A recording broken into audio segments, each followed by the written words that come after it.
Morning, guys. There is only one absolute certainty in this universe, and you have it. It's the ability to control the power of your mind. Every day when I work with my students, we work on controlling the power of our minds through our breathing. This one simple act, this one simple thing that you can do in any moment, take control of your breathing, to breathe in through your nose and out through your mouth, for example. That's something that you can do, which demonstrate that's the only thing that's certain in this world. So when we look at our outside world, and get ready, life's going to come at you today like it does every day. Things are going to happen that don't go your way. Understand that same power that controls your breathing, you can control your response in any situation. So try that today. Anything that comes to you, you control it. Demonstrate your absolute certain power. Have a great day.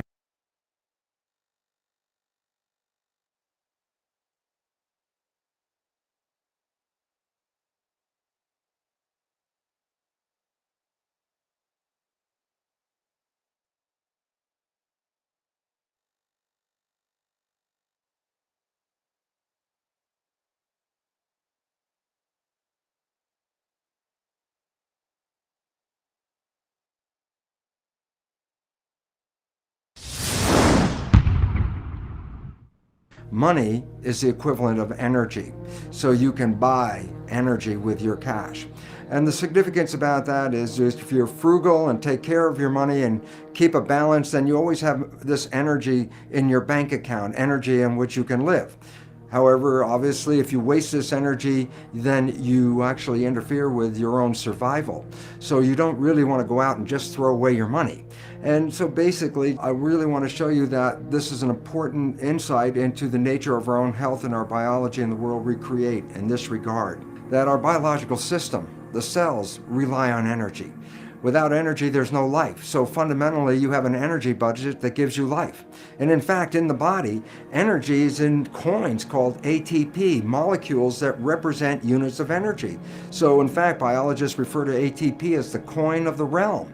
The significance of ATP is this, is that ATP molecules are like units of gasoline, like gallon of gas, that are used to fuel our biological processes. So to stay alive, we have to have all this ATP. So there's an ATP account in your body right now. But the question is, how do you use this ATP? And now here's an important fact, that 25% of the total energy in your whole body is used to operate your brain. So all of a sudden you start to recognize that the brain uses energy at the rate of muscles of a marathon runner. So brain and muscle activity are pretty much the same. And so why is this important? Because as you're using your brain, as you're using your thinking, you are actually using energy. Now, why is this relevant? And the answer is very simply this. Because the way we've been using our thoughts are not necessarily productive. As a matter of fact, sometimes our investments of our thoughts are actually counterproductive because our thoughts create a reality that we then have to overcome. So basically it says that we must start to become aware of our thoughts. And why is this important? Because thoughts represent units of energy. Every time you have a thought, you use energy. Why this becomes relevant is, if I give you a checkbook for your bank account, you don't go down the street and just write checks to people like, oh, hey, you're a nice looking guy. Here's $10 for you. And, oh, here, little girl, go out and buy yourself a little car. Here's $1,000 for you. And you don't give away your money. Why? Because giving away your money is giving away your life. So basically, you become very frugal when you have a checkbook in your hand. Now, what I'm trying to tell you is this. You have an energy budget in your body. The energy is what keeps you alive. When you start using energy and writing checks where you get no return from your energy, then it's exactly the same as writing checks out of your bank checkbook and giving away your cash. So why this becomes important is the biology of belief reveals how our thoughts create our reality. And if you start investing in thoughts that are counterproductive, thoughts like fear, or what am I going to do, and how am I going to escape this problem, or how's this going to go wrong, and all these other kinds of thoughts that are negative kinds of thoughts, then realize this, you are actually not just using your energy for having these thoughts, but these thoughts are also what come into your reality. What you focus on with your thoughts, your brain will manifest as reality. My name is Scott Harrison. Just listen. This is my wife. You are what you consistently think about. Whether you think you'll win or lose, you're right. That's a challenge I think a lot of us face. We are stuck in our head, in our mind, telling ourselves why we can't do something, why we're not good enough, why we're born in the wrong country, we have the wrong skin color, we're the wrong gender, we have the wrong family, we have the wrong education, and we just keep replaying these same stories over and over and over and over and over again, and you don't win because you believe that you can't win. That's what the great rewiring has to take place inside all of us, because that's why I think that lack of belief is the world's number one problem. I'm on a mission to solve the world's number one problem. People do not believe in themselves to create amazing things. I think everybody has Michael Jordan level genius at something. That you are the greatest in the world at something. And it's probably not what you went to school for, and it's probably not what your parents did for a living. It's something totally different. And a challenge in being able to go and chase down something that's totally different is the belief that it's possible. Because when you are around people who are not living their life, who are complaining, who are negative, who may not be toxic, but who are stuck, people who are stuck, the easiest thing to do is to get stuck yourself and to have the thought patterns that keep you stuck. This is why I create all my channels, because I need it for me, because I want to be around people who challenge me, who, when I see what they're doing, it forces me to think different, to think bigger, to want to do more, to want to be a better Evan Carmichael, whatever that means, right? To just feel like I want to grow and do more because I'm around the people who are doing that. Where if you stay stuck with the people that you're in right now, you stay stuck in the environment that you're participating in right now, then you will likely stay there and not grow and not improve and not learn and not get better. Now, that doesn't mean that you stop caring. That doesn't mean that you stop giving. That doesn't mean that you stop contributing. In fact, it's the opposite. You, if you're watching this video, you're on a journey. You're on a growth curve, and you want to go here, right? You want to climb. You want to get better. You want to go over there. And there may be people who are even pulling you back, actively saying not to do that, don't do that, you can't do that. The goal isn't even necessarily to leave these people behind. The goal could be to come back and help them. But how can you help them, and how can you pour even more into them? Well, by learning more and improving yourself more. That every time that you learn something and you get better at something, you can come back and pour it into other people. That when you're taking your growth curve, you're stepping, you're climbing, you're improving, you're getting better, every step that you take, if you move to step number 4, you can help other people get to step number 3. You can reach back and help them climb up another step. So it doesn't mean that you stop being optimistic and positive and helpful for the people around you. That's your light, that's your gift, that's what you are so amazing at. But it does mean that you need to inject newness into your environment, because your environment is crafting your thoughts, and your thoughts are keeping you stuck. You might have these moments where you feel bold and brave and you can do something else, but those aren't consistent. And because the boldness in thought is not consistent, the boldness in action is not consistent. And so you stay stuck doing the same thing, knowing that you're capable of more, but not doing the thing. And this is a game for everybody. This is for myself. This is for you. This is for the people who are ahead of you on their growth curve. You never want to stop. There's always a new level of self-talk and self-belief to get you to the next thing that's possible. So it's why I do what I do, because I need it for me. I need to be around people who inspire me every day so that I can continue to organize for kindness, right? Martin Luther King had a great quote about organizing for kindness, that people organize for negativity, they'll organize looting, and they'll organize violence, and they'll organize wars, and they'll organize negativity. Well, who's organizing for kindness, right? That's what we need to do. But you need to have the inspired environment to create the inspired thoughts, to allow the inspired action to come out, so you can organize for kindness too. So let's break down, how do you actually start doing it? How do you actually start to change that self-talk to be a more positive one, so that you can actually follow through on the great ideas that you have for yourself? Step number 1 is to be around your heroes. who are your heroes who have done the thing that you love doing, either the actual work itself, like they're in your industry and they have done the thing. If you know my story, I looked up to Bill Gates. He had a software company. I had a software company. I learned from him to build my company. I haven't met him but his strategy saved my company. And then I also learned from someone like Oprah Winfrey or Kanye West, or people who are not in my industry, but I just like for some reason. I'm going to go and learn from them. So who are your heroes, either in your industry or people that you just look up to for some reason, and force yourself to spend more time with them. Be around them more. Put their pictures up on the wall behind you. My favorite entrepreneur of all time is E.P. Giannini, who started Bank of America. Put their pictures on the wall behind you. Subscribe to their YouTube channels if they have it.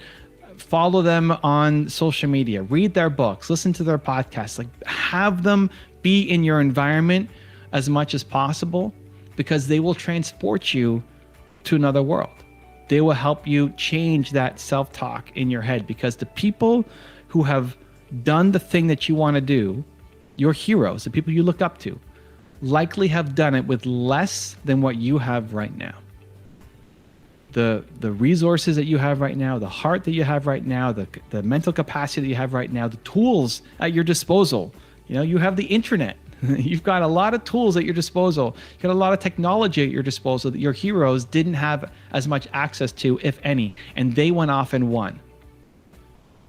So yes, it might be difficult, but if they can do it, you can do it too. The question is, who you're going to listen to. The voice that says it's too hard, I'm never going to do it, or the voice that says, well, if they can do it, I can do it too. So you have to be around.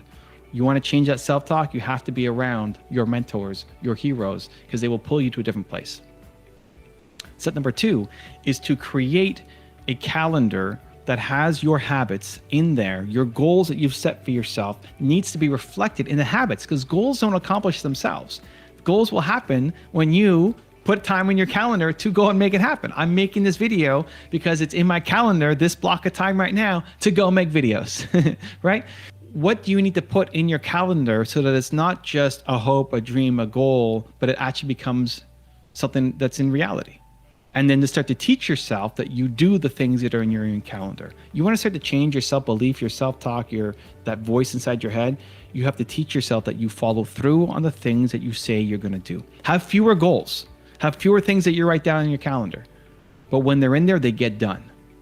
Because here's what happens. Every time you set a goal, every time you put something in your calendar and you don't do it, you're training yourself that the next time you put something in your calendar, that's not going to get done too. You're losing credibility with yourself. Not even somebody else saying you can't do it. It's you, your own voice saying you can't do it because you haven't done the last thing that you said you were going to do or the thing before that. So the way to start to rewire that is to, when you put something in your calendar, it's going to get done. To even lower the barrier, lower the standard for what has to get done for you to get the check mark that you accomplished this thing. That when it gets put in your calendar, you are going to be the person who actually follows through. That starts to shift identity. That starts to help you believe more in yourself, that the next thing that you add in your calendar, you're also going to get done. So how do we start to change that self-talk, right? That criticism or compassionate voice in our head. How do we shift towards belief? 1, be around our mentors and our heroes, the people who inspire us to do it. 2, create a calendar that reflects our goals. Our actions have to map to our ambitions, right? Has to be in your calendar, and teach yourself that you do the things that are in your calendar. And step number 3 would be to collect good people. I'm a huge fan of collecting good people.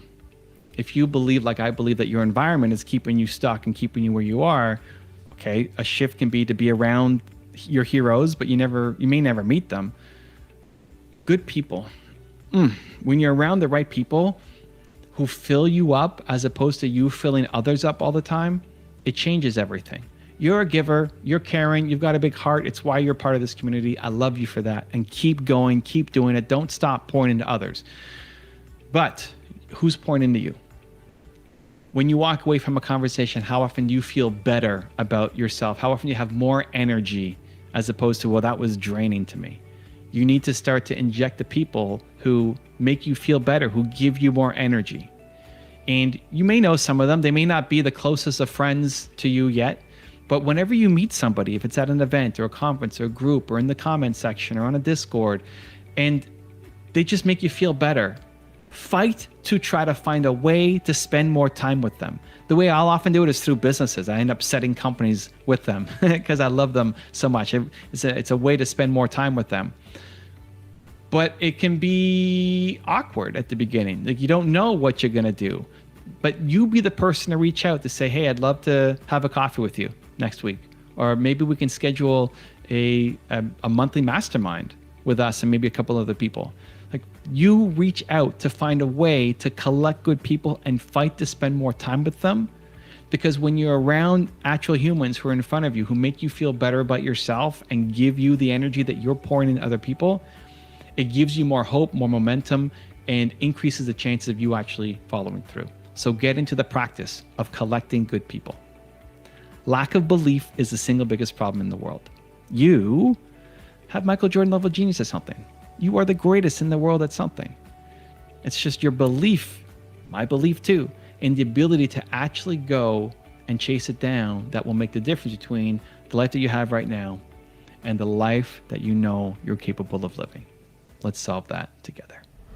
Also, to make sure you're actually taking action after watching this video, I've designed a special free worksheet just for this video. The worksheet will highlight all of the lessons learned in this video, as well as pull out our 3 favorite learnings and quotes that will inspire you to actually do something. The worksheet will also give you space to write down what your key takeaways are and your specific plan of action to make sure you're getting results. If you want the worksheet designed specifically for this video, absolutely for free, there's a link in the description below. Go click on it and start building the momentum in your life and your business. I'll see you there.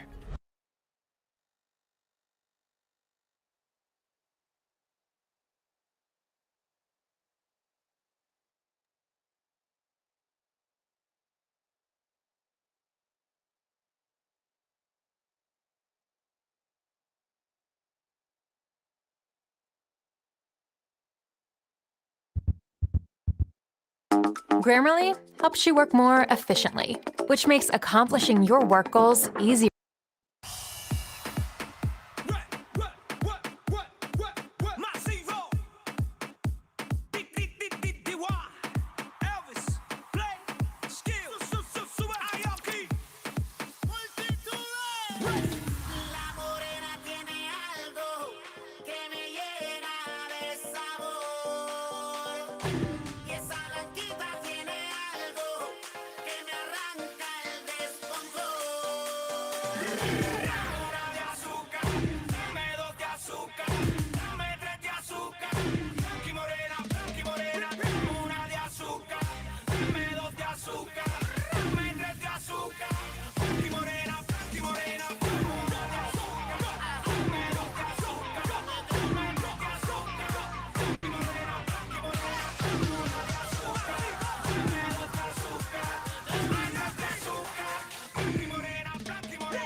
azúcar, no sea mala fe, pa' que se mezclen a mi piel café. Padre negro, madre blanca, los colores más bacanos, por eso es que veo a todo el mundo como un hermano, yeah.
Legs crossed, back straight, eyes closed. Breathing in through our noses and out through our mouths.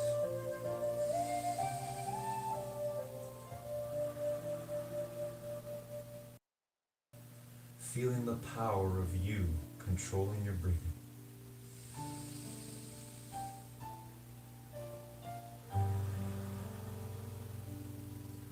Knowing, remembering, it's the same power we use to control our thinking.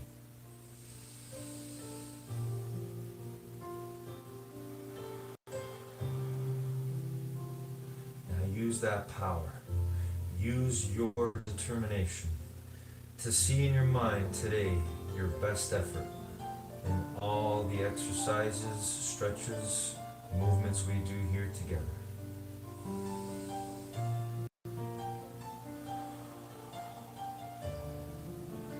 See it in your mind right now. See yourself doing the best you can, giving the best effort you've ever done for anything.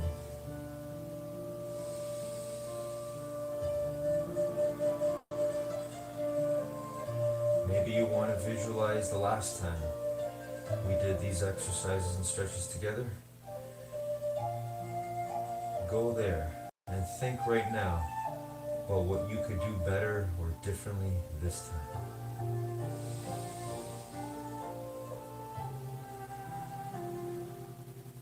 It's the same process we use to grow our minds and grow the strength and health of our bodies and energy.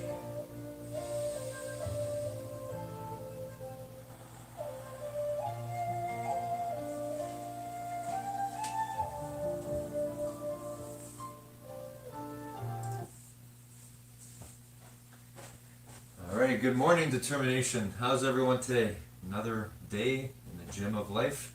Wherever you are, if you're at home, outdoors, indoors, let's go. Let's make this the best gym period ever. Here we go. All right, when I say go, we're going to start jogging on the spot. But for now, if you would like, just to slowly warm up, you can walk on the spot or walk side to side. Okay, so walking on the spot first or side to side, wherever you are. When I say go, we'll start jogging.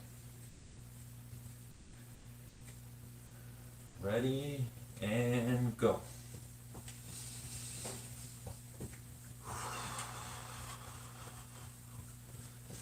Again, remembering our breathing. Always controlling our breathing as best we can.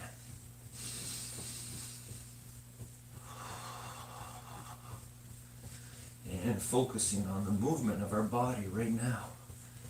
The awareness of what we're doing. The awareness of being here together right now. United in the gym of life, always, wherever we are.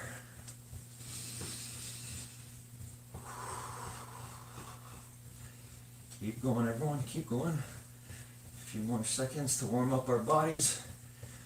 Feel the power of your heart beating faster. Your breathing wanting to change and go faster, but you get to control that breathing. Always the way we control our thoughts. And stop. All right, everyone, walking. Just gonna walk side to side here. You can do the same.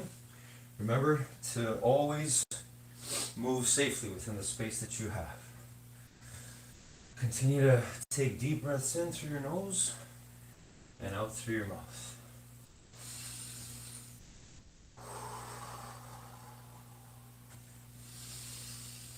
Feel your heart, your breathing, all coming back to the previous state before we started jogging. All right, everyone, and let's start doing our stretches. Let's do shoulder rolls first. Here we go. Roll the shoulders forward 10 times. Big shoulder rolls all the way up to your ears as much as possible and all the way around. Let's do 10 forward and then 10 backwards. Feeling that tension and then that release as we come around. All right, let's go backwards. Feeling the joy of being able to move our bodies, to release some of that tension, maybe that tightness we might have.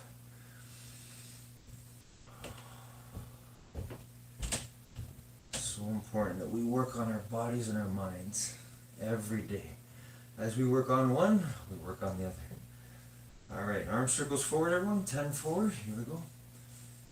Slowly, all the way up and around. Excellent.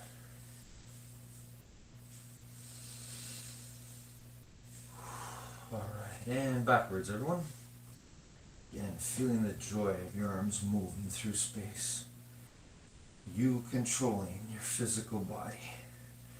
All through the most marvelous supercomputer in the universe, your mind.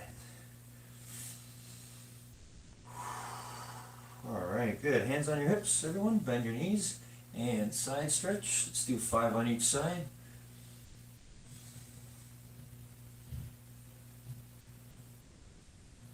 All right, excellent. Okay, let's twist our bodies now. Twist. Again, 5 on each side. Feeling the joy of moving our midsection of our body. Just the middle point of our body. All right, excellent. Okay, let's do 5 push-ups, everyone. Our best 5 push-ups. Here we go. All the way down, all the way up. The best you can. All right. And 5 sit-ups. Best 5 sit-ups ever. Here we go.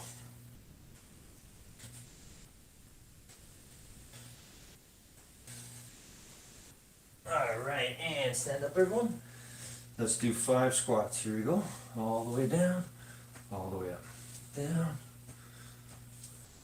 Looking straight ahead. Feet flat on the floor. Excellent. Let's do 6 lunges, 3 on each side. Alternating legs. Arms out. Back straight. Good. All right. 10-second plank, belly's knees off the ground. Hold it there for 10.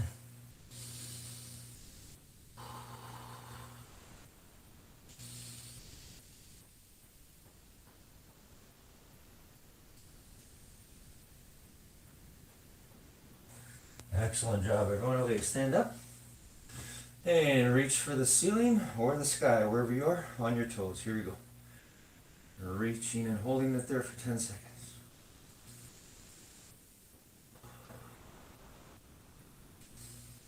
Again, feeling your body, every part of it working to achieve the goal of holding this for 10 seconds.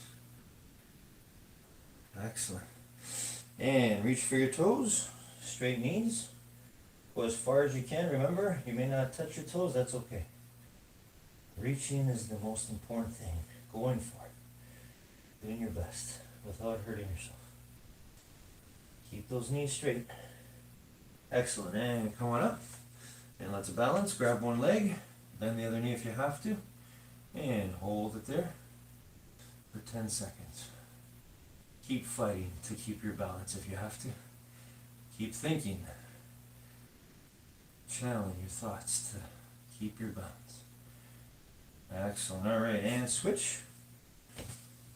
Again, pulling your leg back, feeling the stretch on the front of the thigh. Bend the other knee if you have to. Remember, if you lose your balance, you fall, you get right back up. Never give up, never stay down. Always do your best to get right back up. All right, here we go. Let's hug our knee now. Hugging the knee, pulling it up. Once again, thinking about what we're doing. Trying to find that balance point. Bend the other knee if you have to. Hold it for 10 seconds.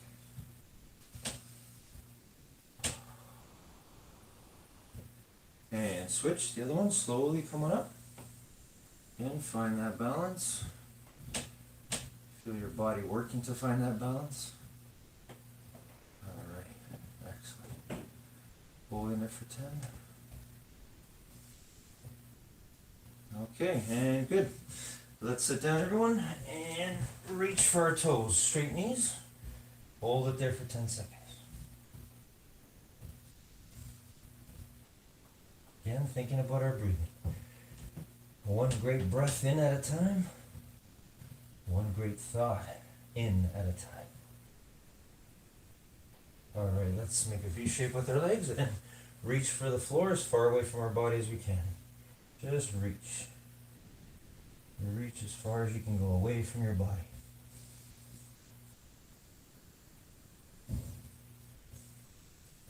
And reach for one side, hold it for 10 seconds.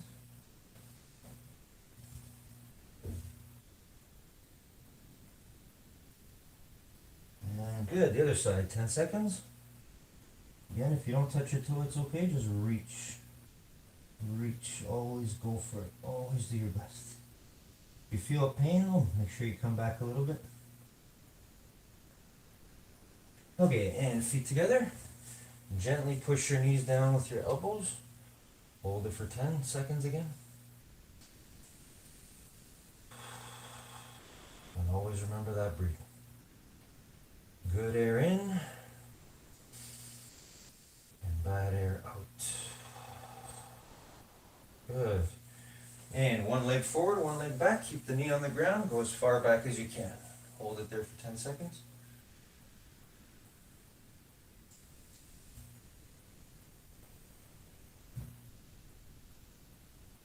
Alright, and switch to the other side.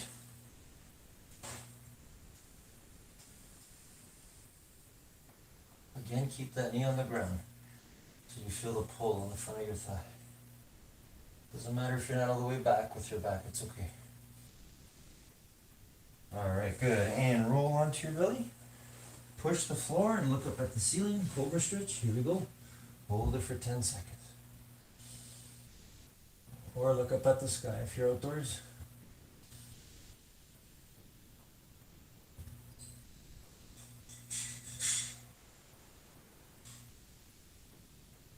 Alright, and legs crossed again, everyone.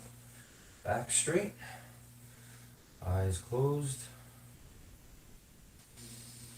Breathing in through your nose and out through your mouth. And now, using our powerful imagination to see what we will do when that music goes on. I'm going to play some of my favorite songs today. For each song, I'm going to hold an exercise position.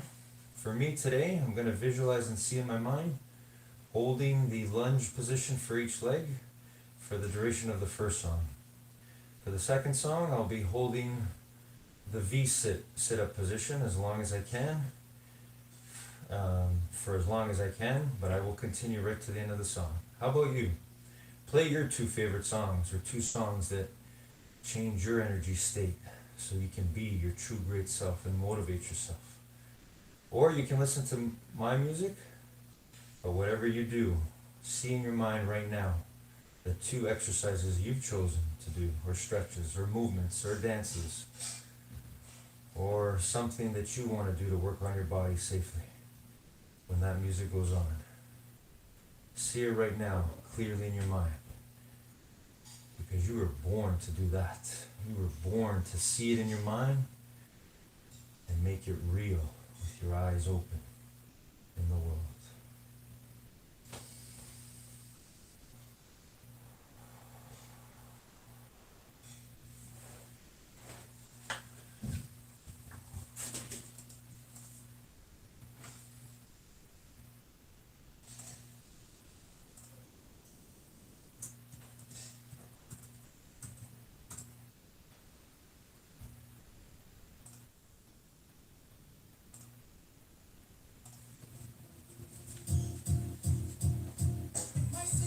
Alright, here we go, determination, here we go.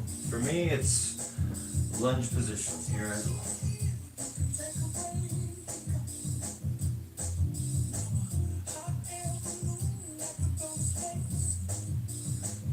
Try to keep my back straight, keep that knee off the ground. If you're doing the same, again, do your best. Hold it there as long as you can. I'm going to try to hold this leg for half the song and then hold the other side for half the song. And if you want, yeah, clap along if you feel like happiness is the truth, as Pharrell sings over here right now. I think happiness is the truth. We were born to be happy, all of us, no matter what. For me, there's no greater happiness than working on my mind and body all the time, wherever I go, in the gym of life. And I hope the same for you. But remember, you were born to be happy, to be free, to be peaceful, kind, and loving, always. I'm happy right now. I hope you're happy right now. Because if you can be happy now, you can be happy forever. Wherever you are, no matter what. Alright. Let's do the other leg. Shake it a little bit. Alright, here we go.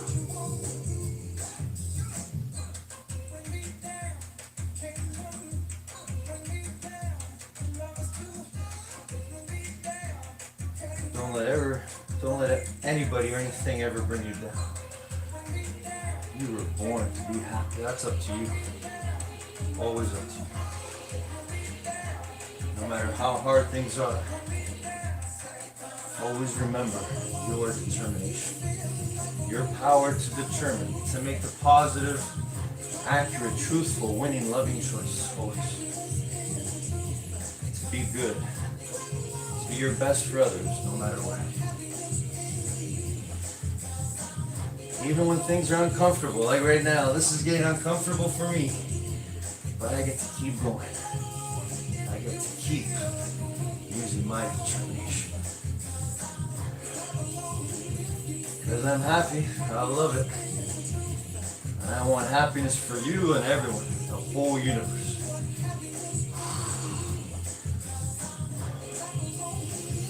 And I pray for that every single day.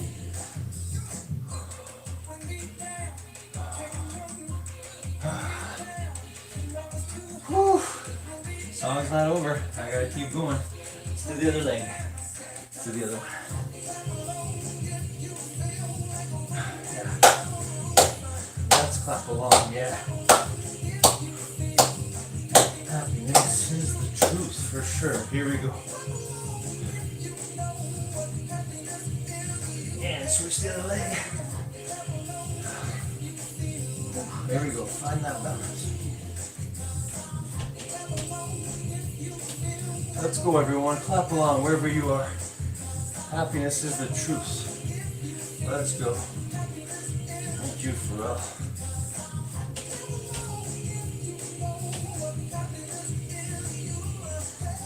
You were born with happiness. You're made of happiness and truth.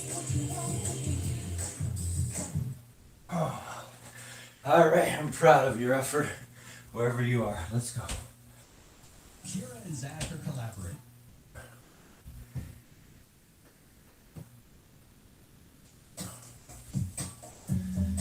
All right, next song, everyone. Let's go. V-sits for me. V-sit up for me position.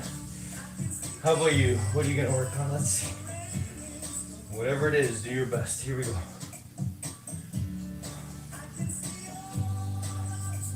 If you want to try what I'm doing, go for it. Let's go, everyone, together. If you got your own exercise, your own movement you're doing, go for it.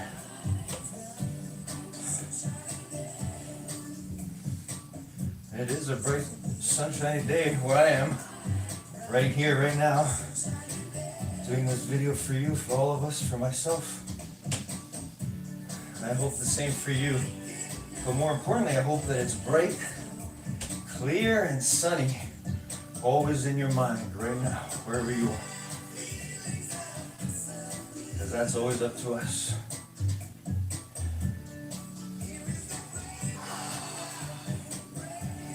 Oh, I love it. I love working on being our best in whatever we do. No matter how hard it might be, no matter how challenging.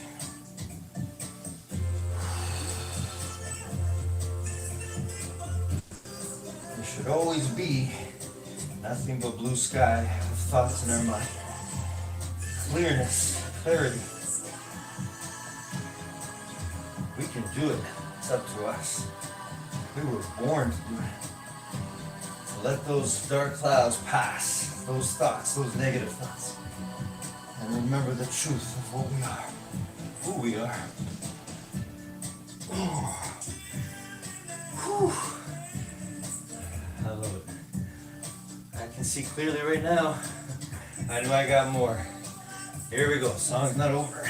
Let's go, Mr. Francis. Let's go. Let's go. Let's go, Nick. Here we go. Keep going, everyone, wherever you are. Keep going. Let's go. This is the best effort ever we're giving, right? The best effort, no matter what. The way we do this is the way we'll do everything. We fall, we get right back up. Still not over. Song's not over. Let's go. Keep going.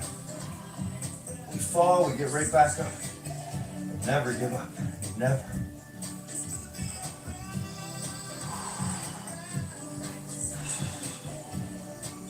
Never give up until it's a bright, sunshiny day in your mind, and you've done the best to help other people with their mind. It's possible. All through your determination. Let's go, everybody. Oh, great effort.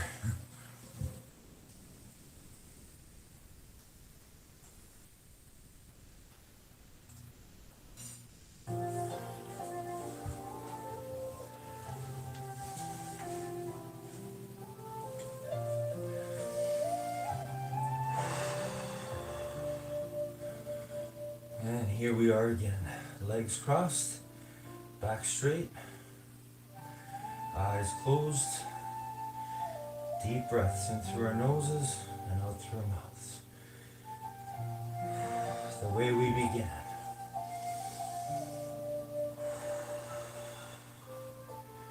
The way it all begins, always. Always with our thoughts. Our powerful minds. Which are always subject to our control. No matter how hard it's been to control them. We know the truth, don't we? We saw it today in our effort. We see it every day in life, in the gym of life.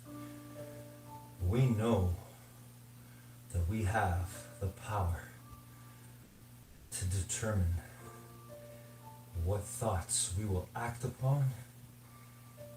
And therefore, we also have that power to determine what feelings we will allow to flow out and through us.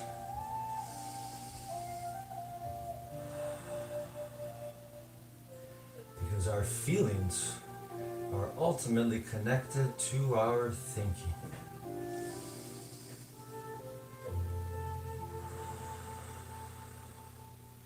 If we control our breath with our thoughts,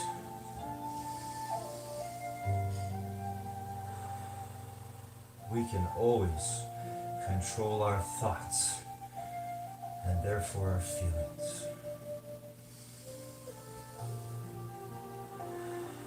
To learn and to grow and to be mind healthy and mind wealthy. Peaceful, kind, loving, free, and successful in whatever we do, wherever we are, no matter what.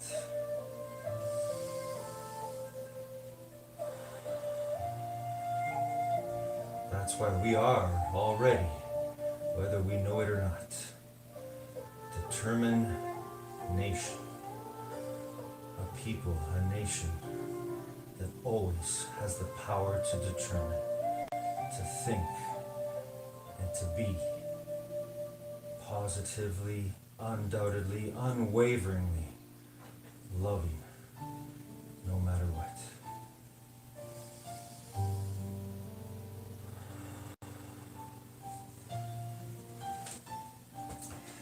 Great job today, everyone. I love you so much. Another great time here together. This is probably one of our last for the summer. I hope you enjoy every moment, wherever you are, whatever you're doing. Whether you're in a classroom, at work, at home, wherever you are. Enjoy every moment. It's been an absolute pleasure to be with you, to continue growing our minds and our bodies together. But remember the truth. no matter what. Wherever you go, wherever you are already in the gym of life, where you can always grow your mind and your body. I love you. Thank you so much for always helping me grow my mind and my body. And may today and everything we've done together, our time together, and wherever you are, with whoever you're with, may that always be an expression of who and what we really are. I love you, everyone. Have a great summer. I will see and connect with you as soon as the time comes. I love you all.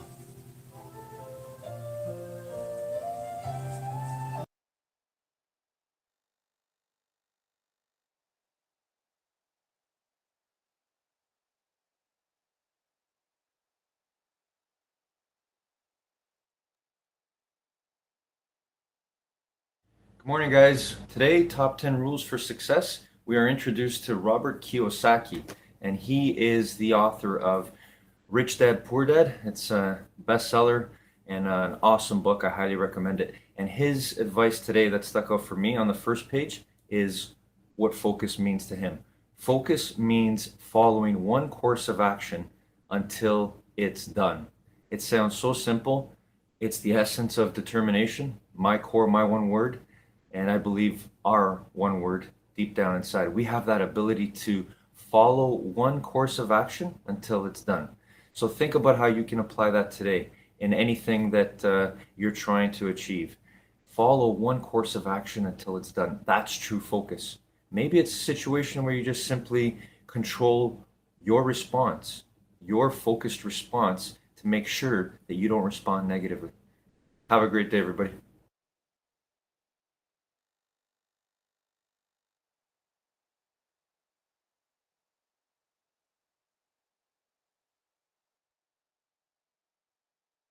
Never chase the hot thing, whatever it is. That's like trying to catch the wave, and you'll never catch it. You need to position yourself and wait for the wave. And the way you do that is you pick something you're passionate about. So that's the number one piece of advice that I give to somebody who wants to start a company or start a new endeavor inside of a bigger company. Make sure it's something you're interested in, something you're passionate about. Missionaries build better products. And so I would take a missionary over a mercenary any day. Mercenaries want to, flip the company and get rich. Missionaries want to build a great product or service. And, and one of those great paradoxes, it's usually the missionaries who end up making more money anyway. Need motivation? Watch a top 10 with Believe Nation. Hey, it's Evan Carmichael, and I make these videos because you are probably the most ambitious person in your circle, but you know you're capable of more. And you get that push by surrounding yourself with the best. So today, let's learn from one of the best, Jeff Bezos, and my take on his top 10 rules of success. Enjoy. And you need this done by when? And with what budget? Let's circle back to that. Rule number 2, focus on the customer experience. There's one reason we have done better than most of our peers in the internet space, over the last 6 years. It is because we have focused like a laser on customer experience, and that really does matter. I think in any business, it certainly matters online, where word of mouth is so very, very powerful. If you make a customer unhappy, they won't tell 5 friends, they'll tell 5,000 friends. So we are at a point now where we have all of the things we need to build an important and lasting company. And if we don't, it will be shame on us. Rule number 3, listen to criticism. I talk a lot about willingness to be misunderstood. That's a really important thing to have. If you're going to do anything new or different in the world, it is going to be misunderstood, sometimes by well-meaning critics, sometimes by self-interested critics. You'll get all kinds. And it's okay. It's all part of the process. The only way to avoid criticism altogether is to be completely conventional in everything you do. And so how do you respond to the criticism? What do? What's the right thing to do? Well, I think the first thing you do is you ask, are the critics right? You listen, you ask, are they right? Or even if they're not completely right, is there some piece of it that's right, that you can be inspired by? And then if you decide, by the way, that the answer is no, that you believe, you have conviction that what you're doing is the right course, then no force in the world should be able to move you. You should have a deep keel. But if you decide that your critics, that there is something, then you should change. And I give you an example from the early days of Amazon of when we refused to change. We were small enough that most people didn't pay much attention to us or care about us. I'm taking you way back to like 1995, 1996. We pioneered this thing called customer reviews. And I got a letter one day from a publisher, a book publisher, that said, hey, you must not understand your business. You're losing sales because you're allowing negative customer reviews on the book detail pages. Why don't you just put positive reviews? And I thought about this, and I thought, no, he's wrong. We don't make money when we sell things. We make money when we help people make purchase decisions. It was a different framing. And so getting to today's news, we listened to our critics, and we decided the framing that we have been using all these years is competitive compensation. We look at what other job opportunities there are and what the competitive compensation levels are, and we offer competitive compensation and actually non-competitive, world-leading benefits packages, but just competitive compensation. And so in light of this, thinking about this and trying to decide, do we want to change, we realized, we just made a decision, well, you can offer competitive compensation or you can decide to lead. And as soon as we framed it that way, we're like, let's decide to lead. It's a great and I think people will follow. What was it the critics said that caught your eye? Basically, they were saying, if you read between the lines, because a lot of the specific criticism was not correct, but if you read between the lines, what they really wanted us to do, they said, because you could also say, look, there's so many companies. There are all the fast food companies. There's, the baristas, and there's, wait a second, why are you focusing on us? But what they're really saying is, we're focusing on you because you're a leader, and we want you to lead. That's what they're actually saying. And as soon as you recognize it that way, instead of it feeling like criticism, it feels empowering. They're asking us to lead because we're a symbol of an innovative, iconic company. We're a gold standard for innovation. We should lead. Rule number 4, innovate. You mentioned that you wanted innovation to inspire this next generation. Why is it important to you? Why is it so important to you personally to make that happen? Well, I think, I was a very lucky kid. I was inspired by invention and self-reliance from a number of different people, and from, even watching the Apollo program as a little boy. And I think when little kids get inspired, you never know what might happen. It's a big deal. And everything about our society gets better over time. I really do believe that. I'm an optimist. The myth of the good old days is usually just that, a myth. We have better medicine than we've ever had before. Everything, all of that is invention. It's people figuring out antibiotics. It's people figuring out new kinds of biomedicines, biotechnology. It's things that have been figured out with the kind of communication that we have, the freedom of speech we have now with the internet.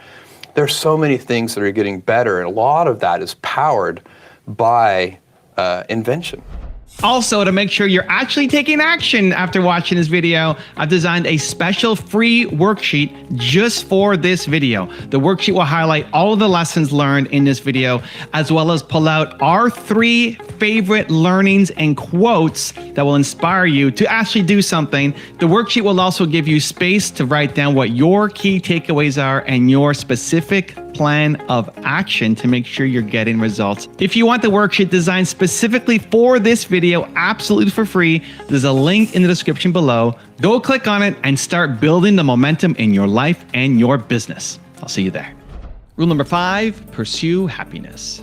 If you look over long periods of time, look over hundreds of years, and look at the average sort of life cycle of a new technology, what you find is that it's getting compressed and compressed and compressed. So the rate of change is getting faster and faster. Every decade that goes by, there are sort of more important discoveries per unit time than there were in the previous decade. And a lot of these discoveries tend to have two uses. I mean, technologies tend to be agnostic with respect to whether they could be used for good or used for evil. And I think that over the next 50 years, we are going to face a lot of very tough decisions as a society in how we make sure that we are harnessing those technologies for good purposes. I think liberty, giving people the freedom to, as long as they're not hurting somebody else, do what they want, is super important. I think it's the core essence of the American dream. And I think at times we as a people get confused about it. I mean, I think one of the things that you see come up in various places, and people talk about it under different labels. Sometimes they talk about it as a lack of personal responsibility and other kinds of labels. But what it really is I think people should carefully reread the first part of the Declaration of Independence, because I think sometimes we as a society start to get confused and think that we have a right to happiness. But if you read the Declaration of Independence, it talks about life, liberty, and the pursuit of happiness. Nobody has a right to happiness. You should have a right to pursue it, and I think the core of that is liberty. Rule number 6, increase decision-making velocity. How do we get young people re-engaged with government service? Well, I think one thing, and I look at this at Amazon too, so I don't think it's just government service. I think a lot of these government organizations are large organizations. And large organizations have a set of problems, and I worry about this at Amazon. I want us to have the scope and capabilities of a large organization, but the spirit and heart of a small startup company. And I think that so large organizations, one of the things that happens is that the rate of the decision-making velocity goes down. And it gets hard for large organizations to make decisions quickly. It's trivial for a 50-person startup. They make decisions like this. But a 500,000 person company like Amazon or a giant government agency, there's a lot of levels of review and different things, and it can really slow. And by the way, young people don't want to work at a company with a slow decision-making process. It's just not as fun as working at a startup company or somewhere else. So I think you can do that, and even in a large organization, I think if the leadership, this is all about leadership, if the leadership focuses on increasing the decision-making velocity of the organization, everybody will be happier. It's more fun. Everybody will be happier at work, and you'll get younger people because that's what they want. You can also every single person who works in a large company, you get to decide, are you going to help increase the decision-making velocity? Are you going to bring energy to the room? We all have those people, we work with them. As soon as they walk in the room, the whole room, the energy level goes up. Somehow they bring energy to that conference room. And we also all work with people who are the opposite. Like the second they walk in the room, the whole room deflates. And you don't want to be that second guy. You want to be that first guy. And we all get to choose that. We all get to decide that. So anyway, I think you can do it in big organizations. And I think one of the things that makes big organizations less attractive to young people is just sometimes we're slow. And you can fight that and you can fix it. Rule number 7, prepare properly. What do you see as the biggest challenges or risk in operating in the space domain? Well, let's start with the fundamental principle. You never want a fair fight. That's for a boxing ring. Outside of a boxing ring, a fair fight is just bad strategy. And it means you didn't prepare properly. And as you pointed out, this nation has enjoyed incredible space dominance for so long And it's changing because some of our potential adversaries are getting very sophisticated. And so for me, or if I were in your shoes, the way I would think about this is, in this new era, how are we going to maintain space dominance? What does it really mean? And you're going to need some fundamental capabilities. You have to be able to go to space more frequently with less lead time. Rule number 8, raise the standards. If you looked at what you've brought and the legacy of innovation, how would you describe that? Well, I think what I would hope Amazon's legacy would be is Earth's most customer-centric company. What we have always wanted to do is raise the standard for what it means to be customer-centric to such a degree that other organizations, whether they be other companies or whether they be hospitals or government agencies, whatever the organization is, they should look at Amazon as a role model and say, how can we be as customer-centric as Amazon? Even competitors, I imagine, right? Hopefully competitors as well. But if we could make, if that could be our legacy, that we kind of raise the general idea of what it means to be customer-centric, that would be a huge accomplishment. It would be accomplishing a mission that's much bigger than ourselves.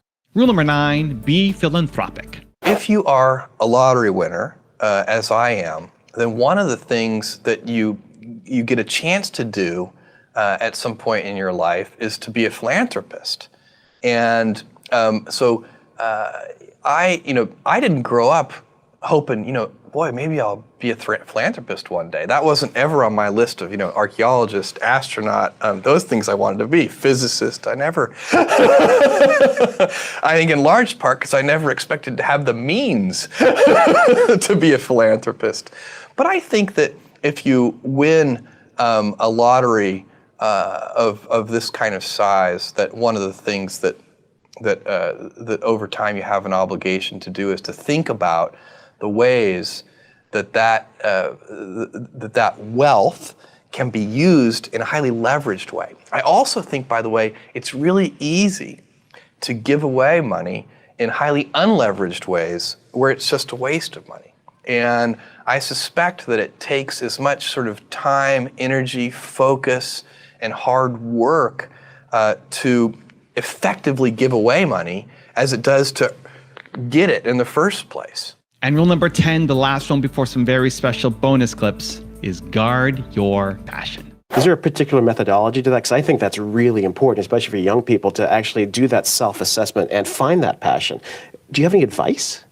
I think that many kids and many grown-ups do figure out over time what their passions are. And sometimes we let I don't think it's that hard. I think what happens though sometimes is that we let our intellectual selves overrule those passions. And so that's what needs to be guarded against. Kids are very good about knowing what their passions are. It's a gift if you can keep your childlike sense of wonder. And it helps with creativity. It helps to have fun. You laugh more and play more if you keep that childlike sense of wonder. In my business dealings at Amazon, we often buy companies, smaller companies, smaller than Amazon, but sometimes they're fairly large companies like Whole Foods, but oftentimes they're very small companies. And I'm really mainly looking for one thing when I'm talking to the senior leaders of those companies, and it's, are they missionaries or are they mercenaries? Because the missionaries build better products and services, they care for their customers more. The mercenaries are trying to make a quick buck, they're trying to flip this company and sell it. They built it for sale. They always wanted to sell it, they want to get rid of it. And those companies aren't built to last. So that's the main thing I thought about when I saw these people on stage tonight, all the award winners, and I think it's probably true for everybody who goes into government service and takes that service seriously. You do that because it's a mission. You know, and if you, the people in government service could easily make more money in the private sector. They're not doing it for that. They're doing it because they're getting meaning from it. And I tell my kids, you can have a job, you can have a career, or you can have a calling. And you want the calling, whatever that is, because that is when you're, you know, 80 or 90 years old and in a quiet moment of reflection, telling yourself your most intimate version of your life story. What do you want to have? You want to have meaning in your life. You have to have had a calling. I believe that the primary success factor for Amazon.com has been an obsession over the customer and a focus on customer service. This is clearly important in any business, but especially important online. And the reason for this is that word of mouth is incredibly powerful online. If you make a customer unhappy on the internet, they won't tell 5 friends. They will tell 5,000 friends on Usenet news groups and listservs and so on.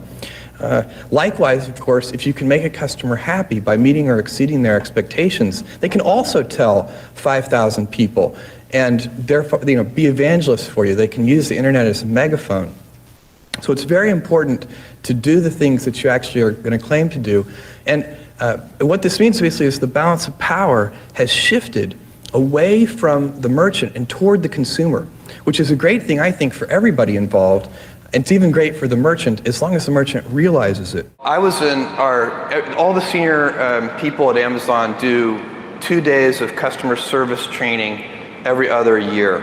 And several years ago now, I was in one of those customer service training sessions, and I was taking calls from customers. I had an experienced customer service agent with me, listening in, helping me figure out how to use the tools, keeping me out of trouble, making sure that I did a good job for the customer. And the customer, this particular call that I got, the customer, as soon as we pulled up her order, the experienced customer service agent leaned over to me and whispered in my ear and said, she's going to want to return that table. She had purchased a piece of furniture, a table. So I'm talking to the customer to the customer, and the customer says, I need to return this table. And it turned out that the top of the table was scratched. It was packaged poorly.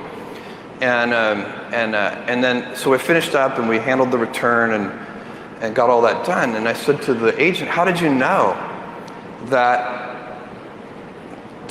the customer was going to return that table? She said, oh, that table always gets returned. And so, what does that mean? That means that, you know, it's an anecdote, but if you systematize that and kind of pull back, it means that there's no communication flowing from these people who are talking to the customers every day back to our fulfillment centers where the actual shipping and packaging is going on. And it's very difficult to get that communication to happen. It can't just happen easily. So we built a kind of, inspired by the idea of an andon cord, where any customer service agent can pull a product off of the Amazon website if they think that there's a problem. And then of course having pulled that product off, that sets in place a whole series of processes that go back, but we're not going to ship the same table to the same customer over and over. Do you usually have a plan B? I don't have plan Bs. I actually don't like plan Bs. I find plan Bs they defocus you from plan A. Plan B should always be make plan A work. Well, one of the things about maintaining, first of all, it's somewhat about the selection of the people. So if you want to have a creative culture, when I interview people, I ask them to give me an example of something they've invented. And I always point out it doesn't have to be something that you actually took to the patent office, but it could be a metric that you invented and followed carefully. It could be a business process that you invented. But how do you go about, what's your method for? So you want to select people who like to invent their way out of boxes. And don't necessarily immediately go to either or. We can do A or B, and you know, the right question is, how can we do A and B? What invention do we need to be able to do both? So that's a lot about selection of people, and the great thing about corporate cultures is they're very self-reinforcing. So this could, I mean, somebody who comes to Amazon and doesn't like pioneering, doesn't like exploring, doesn't like going down blind alleys that oftentimes turn out to be dead ends, they'll leave. You know, they're self-selecting. And so we have, over the last 18 years, collected a bunch of people who really enjoy this kind of pioneering approach. Once you are looking at the odds in a realistic way, it's very important for entrepreneurs to be realistic. And so if you believe on that first day while you're writing the business plan that there's a 70% chance that the whole thing will fail, and you know, then that kind of relieves the pressure of self-doubt. I mean, it's sort of like, I don't have any doubt about whether we're going to fail. That's the likely outcome. And it just is. And to pretend that it's not will lead you to do strange and, you know, unnatural things. So we, you know, and what you do with those early investment dollars, you know, so if you have $300,000 and then you have $1 million, what you do with those early precious capital resources is you go about systematically trying to eliminate risk. So you pick whatever you think the biggest problems are, and you try to eliminate them one at a time. And that's how small companies get a little bit bigger, and then a little bit bigger, and a little bit bigger, until finally, at a certain stage, you reach a transition where the company has more control over its future destiny. You know, when a company is very tiny, it needs a tremendous amount of not only hard work, but as we talked about earlier, luck. As a company gets bigger, it starts to become a little more stable, where if at a certain point in time, the company has a much bigger influence over its future outcome. It needs a lot less luck, and instead it needs the hard work. And at that point, there's a little bit more pressure, because then if you fail, you have nobody to blame but yourself. The heart of entrepreneurship in some ways is about risk-taking, but I think that many people misperceive what good entrepreneurs do. Good entrepreneurs don't like risk. They seek to reduce risk.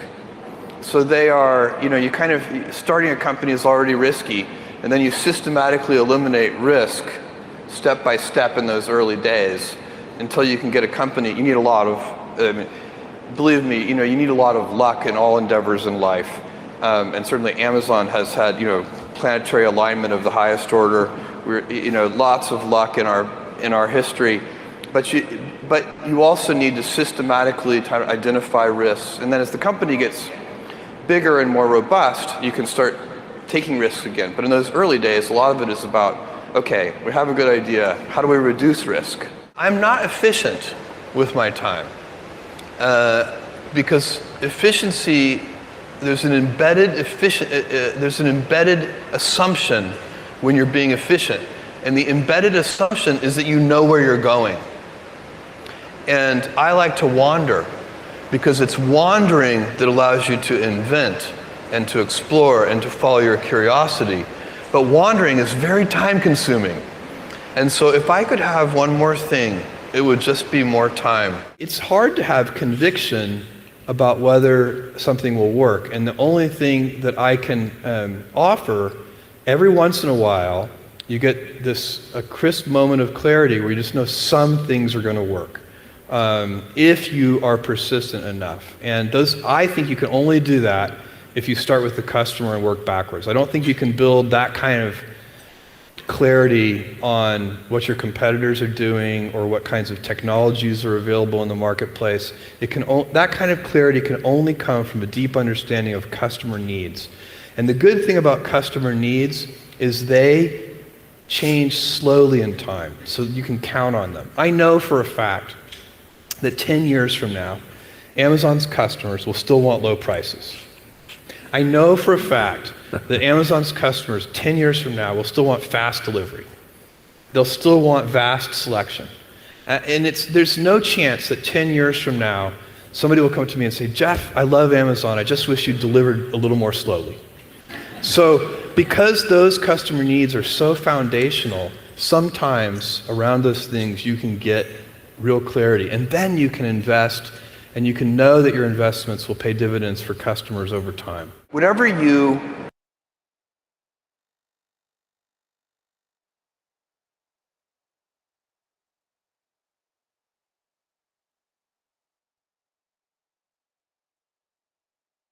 Good morning, everyone.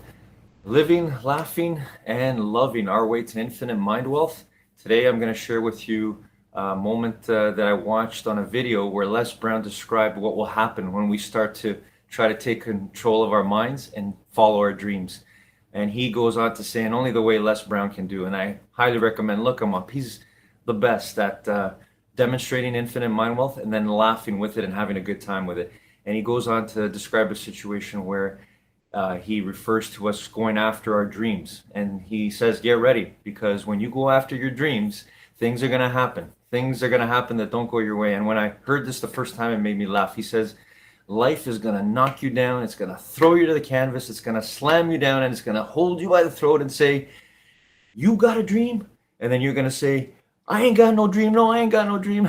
Because the fear will kick in. Don't let that fear kick in. Remember Les Brown and laugh our way there. Have a great day.